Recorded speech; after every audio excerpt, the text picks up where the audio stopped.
Olá, meu caro aluno, minha cara aluna, que alegria te encontrar e ter você aqui em nossa aula de ensino religioso. Eu sou o professor Yuri Lima e quero te convidar para, juntos e juntas, vermos o seguinte objeto de conhecimento. Lideranças e direitos humanos, e temos como detalhamento líder religioso, um exemplo de vida, o patriarca, o papa, o pastor, a pastora, o padre, a madre, o monge ou a monja, o sheik, o rabino, o pai de santo, a mãe de santo, o pajé, os benzedeiros ou benzedeiras e outras lideranças religiosas. Quero que você olhe com muita atenção cada parte dessa aula. Mas de maneira muito especial, atenção, anota tudo que com certeza vem muita coisa boa.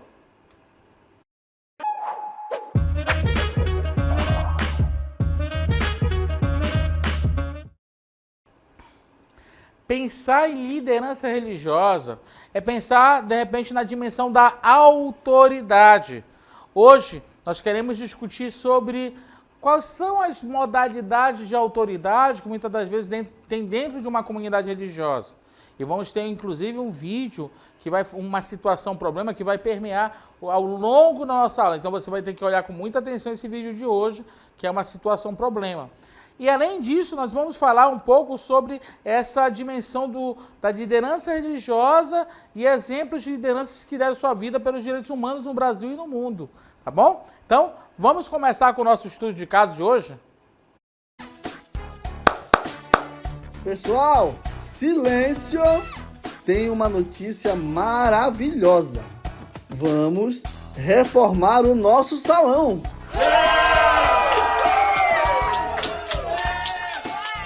Mas para isso, precisaremos de um grande projeto. Precisamos que cada membro traga uma contribuição de R$50 até a próxima semana. Quem não trouxer, infelizmente, não poderá participar da festa de inauguração. R$50 é muito, mas o senhor Matias disse, se ele disse, é lei, tem que dar um jeito. Mas e quem não pode pagar?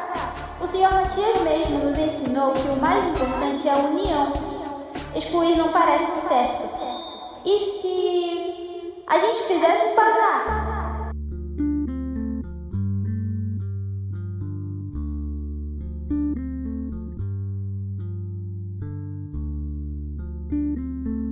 O Léo, que decidiu obedecer sem questionar, está certo?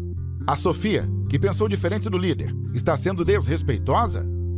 Quem está pensando mais no bem de todo o grupo?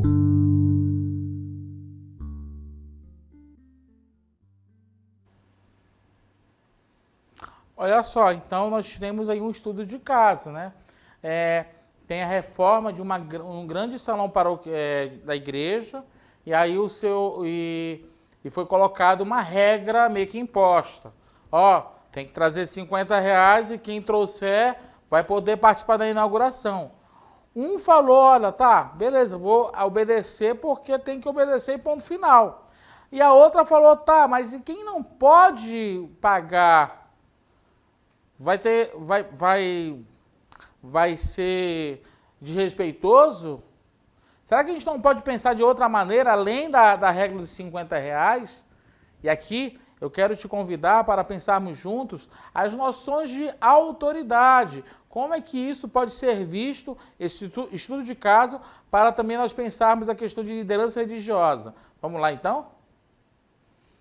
Ó, quando o Léo decide obedecer apenas porque o líder mandou, por medo de ficar de fora, ou por achar que o líder sabe tudo, chamamos isso de heteronomia. Então, quando o Léo obedece, eu vou obedecer porque mandou, está mandado e ponto final.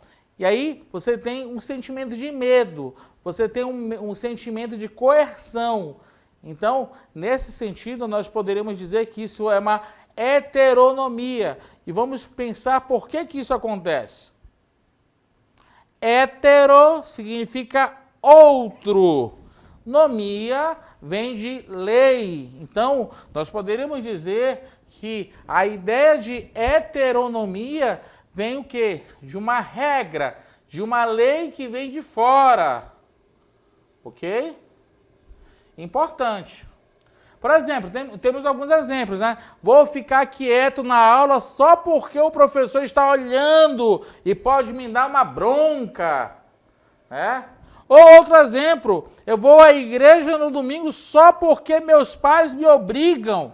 Então, nós poderíamos dizer que toda autoridade que vem por coerção, né, ou por medo, de certa forma está linkado com essa ideia de heteronomia, ok? Então, uma lei que vem de fora, uma lei cuja a autoridade, muitas das vezes, ela provoca mais medo do que responsabilidade, ok? Vamos agora para uma outra ideia em relação à heteronomia. A próxima ideia que eu quero te colocar é pensar essa heteronomia no terreno da liderança religiosa. Quando pensamos isso, a heteronomia refere-se à obediência às leis, às doutrinas e regras que vêm de uma fonte externa.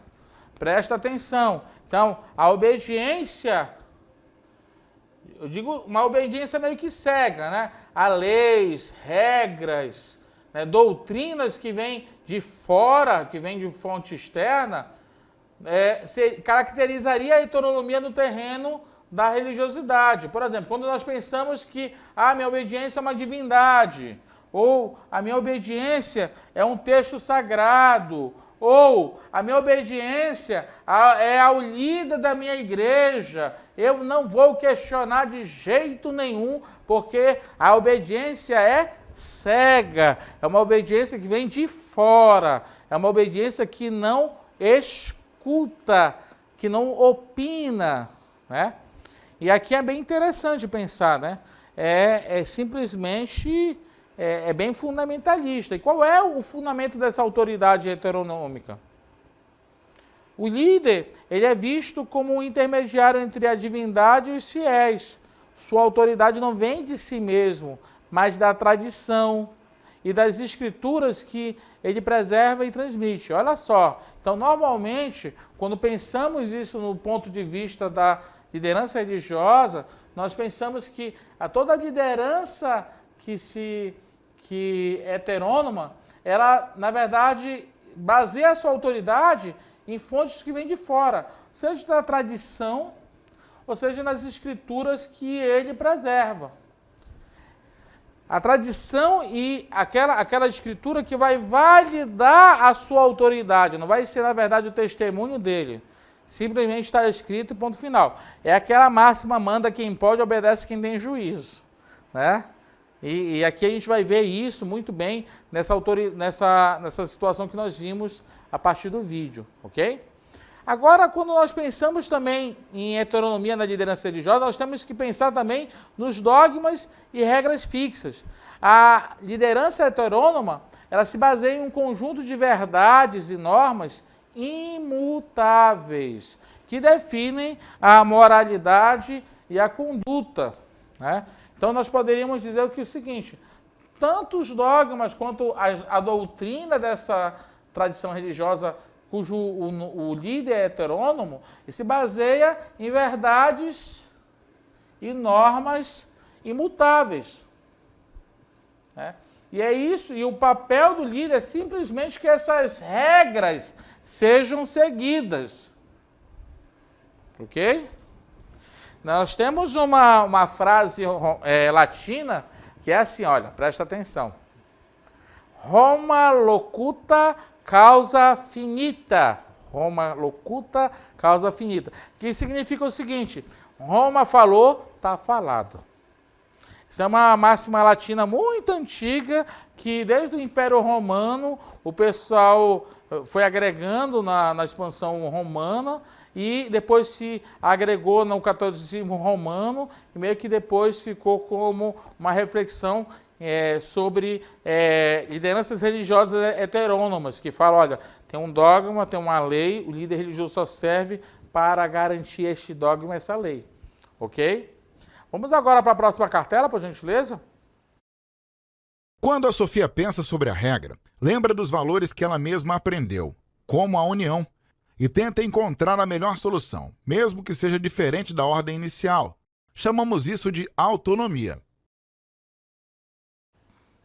Vamos continuar. Eu vou pedir para ficar somente a cartela aqui, que foi passada agora sobre a Sofia, né? Quando a gente pensa quando a Sofia pensa sobre a regra, ela lembra dos valores. E aqui, lembra que ela falou, poxa, eu sempre aprendi que o maior valor é a união da comunidade. E aqui, ela pensa numa solução maior. Ou seja, Sofia, diferentemente de outros, vai pensar de maneira diferente. Então, quando ela pensa de maneira diferente, ela tenta encontrar uma solução melhor, a gente chama isso de autonomia. Ela pensa por si própria, ela pensa a partir de si, a partir do seu eu, ok? Isso é muito interessante.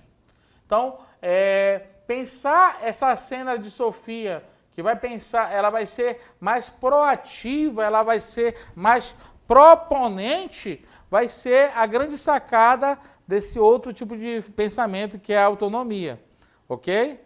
Então, esse é o outro pensamento. E quando pensamos em autonomia, nós temos que ir lá para a etimologia dessa palavra. Nós falamos há pouco que heteronomia vem da etimologia hetero, outro, e nomia, lei. Então, uma lei fora, uma lei que é o outro que está ditando e eu não penso por mim próprio. Mas na autonomia, olha só a etimologia dela. Auto significa próprio. Nomia vem de leis. O pessoal de direito adora isso, viu? A galera do direito, o que nós vamos ver? A lei vem de dentro, a lei vem da consciência. E quando pensamos na consciência, aqui existe uma máxima latina que fala que a consciência, presta bem atenção, a consciência ele se torna, na verdade, o tribunal último. O tribunal último de cada ser humano. Então, a consciência como tribunal, o seu próprio tribunal. E aqui é interessante, né?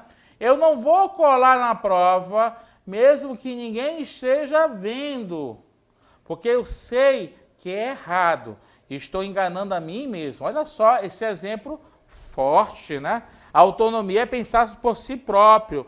E aqui nós pensamos também uma outra situação aqui, né? Podemos relembrar um pouco um filósofo alemão chamado Immanuel Kant, que vai falar da questão imperativo categórico, né?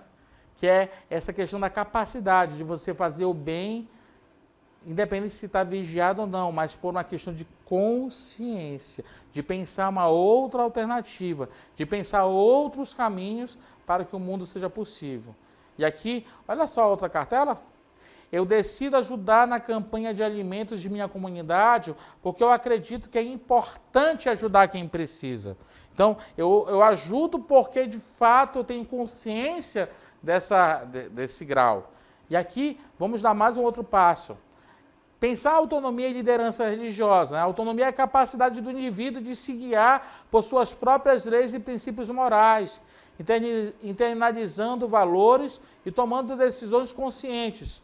Na esfera religiosa, isso não significa ignorar a fé, mas sim maturá-la, mas sim ter uma fé mais madura. Então isso quer dizer o seguinte: se você está de repente numa comunidade religiosa e pensa diferente do seu líder religioso, mas pensa de maneira propositiva, pensa de uma maneira assim melhor, pensando na coletividade, isso quer dizer que a sua fé é uma fé mais consciente, é uma fé mais ativa, não é passiva, que só fica esperando que caia do céu alguma coisa, né? Ok? Então, nesse plano da autonomia, nós temos que lembrar uma coisa bem interessante: o desenvolvimento da consciência. Uma liderança que incentiva a autonomia ajuda os fiéis a desenvolver um senso moral interno e uma relação pessoal com o sagrado. a fé deixa de ser uma mera obediência e se torna uma escolha consciente. Então, é quando o líder religioso ele tem uma escolha, ele quer que o fiel ele tenha sua própria escolha, uma escolha consciente. Uma outra coisa bem legal também, a dimensão do diálogo e interpretação. Pensar que em uma abordagem mais autônoma, o líder estimula o diálogo, a reflexão, a interpretação das escrituras, em vez de impor uma leitura única e inflexível. Os fiéis são encorajados a buscar sua própria compreensão de vida. E um outro aspecto também é o empoderamento e a liberdade, né? A liderança que promove a autonomia empodera os fiéis a agirem com base em sua fé, aplicando de forma ética e responsável suas próprias vidas, né? E aqui nós podemos perguntar, como é que a obediência e o pensar por conta própria funcionam juntos? Na religião, a relação entre um líder e os fiéis envolve essas duas ideias. Essa ideia de heteronomia e de autonomia. E isso pode acontecer de 3 jeitos diferentes. Vamos lá pensar? Primeiro, pode acontecer que a heteronomia e a autonomia se vejam como inimigos. Às vezes, parece que as duas coisas estão brigando. Por exemplo, do lado da heteronomia, obediência total. Se um líder é muito rígido e foca só nas regras, naquele negócio, tem que fazer assim, ponto final. Ou ele pode sufocar as pessoas. Os fiéis se sentem como robôs, que não podem pensar por si próprios ou ter liberdade. Essa é uma possibilidade. A outra possibilidade, do lado da autonomia, a liberdade total, né? Se as pessoas buscam muito pensar por conta própria e começam a questionar tudo, o líder pode achar que isso é rebeldia ou uma ameaça à sua autoridade. Esse é um outro problema que... Isso não acontece só nas igrejas, tá, gente? Isso acontece também nas empresas, na escola, na família, né? Essa questão de tensões, né? E também nós podemos pensar uma outra possibilidade. A possibilidade de serem vistas como parceiras, elas precisam uma da outra, né? Aqui a ideia é mais complexa, você precisa de uma para ter a outra. Olha só, pense em andar de bicicleta. Primeiro você precisa das rodinhas de apoio, né? Isso a gente vai chamar de heteronomia. As rodinhas são as regras, os pais segurando, a tradição, elas vão te dar segurança. Depois que você aprende o equilíbrio, aí você tira as rodinhas e anda sozinho. A gente vai chamar isso de autonomia, né? Na fé, as regras e as tradições, que seriam a heteronomia, são como as rodinhas. Ela nos ajuda a crescer com segurança, até que a gente tenha maturidade para tomar nossas próprias decisões com responsabilidade, com autonomia, ok? Então é muito interessante a questão da parceria entre heteronomia e autonomia, né? Até um certo ponto você pode caminhar tendo a guia, a segurança das regras, da liderança, mas entender que vai ter um certo momento que vai ter que soltar, vai ter que fazer as coisas sozinho, vai ter que também ter o divino direito de quebrar a cara, né? E eu falo isso porque...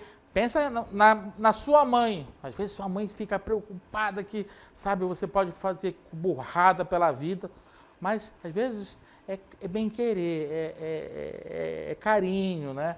Mas quando esse bem querer e carinho sufoca muito a pessoa, às vezes ela não vai ter liberdade e autonomia. Vamos lá então ver uma terceira ideia? O líder como o treinador, o mediador. Esse é o papel do líder ideal. Ele não é um chefe que só dá ordens. Viu? O bom líder age como treinador. Ele apresenta as regras e ensinamentos, que seria a heteronomia, né? Mas ele faz isso de um jeito que estimula você a pensar, no caso da autonomia. O objetivo de um bom líder não é criar robôs obedientes, mas sim ajudar a formar pessoas com uma fé madura, que sabem usar a própria consciência para fazer o que é certo. Presta atenção. Então, nós chegamos aqui a um ponto da aula muito interessante, que o líder religioso, como aquele que estimula com que as pessoas tenham uma fé participativa, uma fé que dialoga com a sociedade, que de certa forma dialoga com o diferente, que não te isola no mundo, que te conecta com as pessoas. Isso é importante. Então tem tanto a heteronomia, no caso das regras, das leis, daquilo que é importante como princípio, mas também estimular a liberdade da pessoa a dar os próprios passos dela. Okay? E aqui vamos entrar no terreno da nossa aula, que é sobre a relação entre lideranças religiosas e direitos humanos, e como é que essas lideranças foram testemunhas de direitos humanos aqui na América Latina. Né? Temos aí Henrique Angelelli, que foi um bispo argentino, defensor incansável dos direitos humanos, cujo legado se baseou na defesa dos mais pobres, dos camponeses e trabalhadores durante a violenta ditadura militar argentina. Sua biografia é marcada pelo compromisso com a justiça social, que o colocou na rota de colisão com o regime, culminando em seu assassinato em 1976, lá na Argentina. Né? Temos também o exemplo de Helene Teles Ferreira Guariba. Helene era uma jovem metodista, professora na escola bíblica dominical de sua igreja na Vila Mariana, em São Paulo, e autora dos artigos da revista Cruz de Malta, uma revista para jovens evangélicos, não só para metodistas, era para várias igrejas. Era uma excelente revista. Helene, ela escrevia sobre temas sociais e direitos humanos. Só que Helene Guariba foi presa e desapareceu em 1971, durante o período do regime militar, por defender a questão dos direitos humanos. Temos também outros exemplos. Temos o exemplo do pastor Jaime Nelson Wright. Né? Ele foi um pastor presbiteriano e um dos maiores defensores dos direitos humanos do Brasil. Após o seu irmão, o deputado Paulo Wright, desaparecer, entre aspas, pela ditadura militar em 1973, o pastor Jaime iniciou uma luta incansável para documentar as atrocidades do regime militar. Isso aconteceu. Ele reuniu secretamente um vasto arquivo sobre tortura e assassinatos, unindo-se ao cardeal Dom Paulo Evaristo Arnes e ao rabino Henry Sobel. Esse esforço interreligioso resultou na publicação do livro Brasil Nunca Mais, de 1985, que foi um marco que expôs os crimes da ditadura com base em mais de 700 processos. Por sua bravura e coragem, o pastor Jaime Wright foi inscrito no livro dos Heróis e Heroínas da Pátria em 2023. Temos também outro exemplo bem interessante, o rabino Henry Sobel. Ele foi um influente rabino luso-americano que liderou a congregação israelita paulista por mais de 4 décadas, tornando-se uma das maiores lideranças do Brasil. Ele ganhou notoriedade nacional por sua corajosa defesa dos direitos humanos durante a ditadura militar, especialmente em 1975, quando desafiou o regime ao se recusar a enterrar o jornalista Vladimir Herzog como suicida. Sobel também foi co-criador do projeto Brasil Nunca Mais, que documentou a tortura no período militar. Em 2007, ele afastou-se da liderança da congregação israelita, após admitir problemas com saúde mental. E, por fim, eu vou te convidar para... Até agora nós vimos, então, vários exemplos de várias vertentes religiosas que trabalharam a questão dos direitos humanos, principalmente num período muito difícil que foi a ditadura militar no Brasil. E entender que isso não foi uma bandeira só de uma igreja, só de uma religião, foi uma bandeira de luta e de proteção da dignidade humana. E aquilo que nós vimos ao longo da aula de hoje, pensar de maneira autônoma, requer muitas das vezes honrar a consciência e ter uma fé madura. E muitos desses testemunhos que apresentamos aqui foram até o limite da sua vida, de serem perseguidos por situações de heteronomia, e situações de estado de sítio, que em nome da fé e também das pessoas, em nome da humanidade, eles se doaram e também pagaram por conta das suas decisões em favor da coletividade.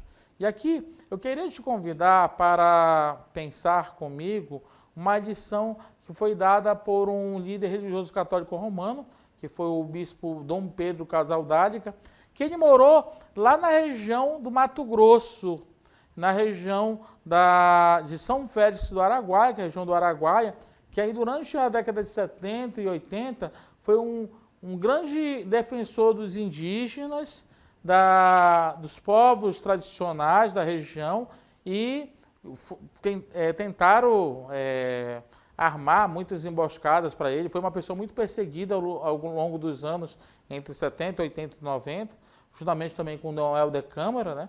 E aqui eu quero que você olhe com muita atenção a poesia e esse pensamento de Pedro Casaldáliga. Aprender com o outro, ser o que se é, falar o que se crê, crer no que se prega, viver o que se proclama, até as últimas consequências. Bispo Pedro Casaldáliga.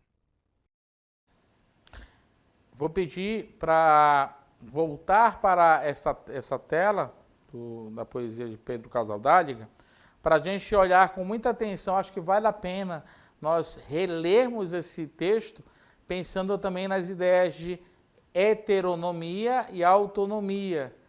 Vamos lá, rapidinho? Aprender com o outro, né? Ser o que se é. Ou seja, não ser inautêntico, não fazer para aparecer, não fazer só porque eu fui pressionado, é ser aquilo que se é. Falar aquilo que se crer. Né? Então, essa é a questão da dimensão da autonomia. A autonomia pensa na questão dos valores, e os valores passam para essa dimensão da crença. Crer no que se prega, ou seja, aquilo que eu falo com minhas palavras, eu vivo no chão da vida. Viver o que se proclama e proclamar aquilo que a gente acredita até o fim da vida. E por isso não vale a pena, vale uma vida inteira. E pensar isso até as últimas consequências.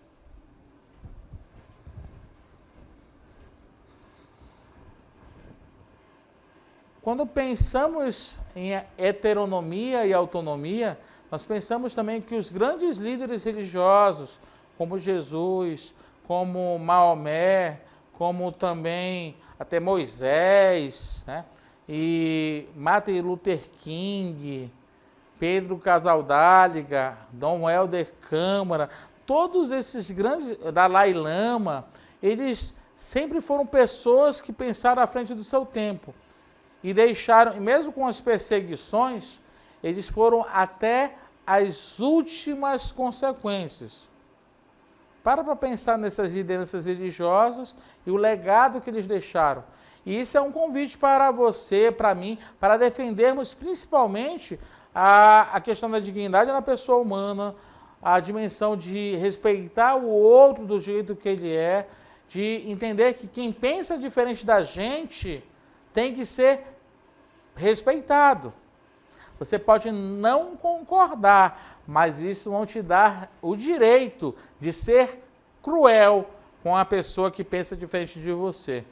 Caso contrário, às vezes, uma pessoa que pensa diferente de você pode te dar um contraponto que, mais tarde, pode ser um valioso instrumento que pode te ajudar em futuros passos, como foi colocado pela nossa coleguinha lá no início do vídeo, que ela disse, que tal a gente pensar um bazar, pensar uma alternativa para aquelas pessoas que não têm dinheiro? E que tal, de repente, nós pensarmos isso de maneira ousada? Não obedecer por obedecer. Então, fica então a nossa aula de hoje, a nossa caminhada, o nosso passo, e quero te convidar para aprofundar essa e outras intuições nos próximos passos.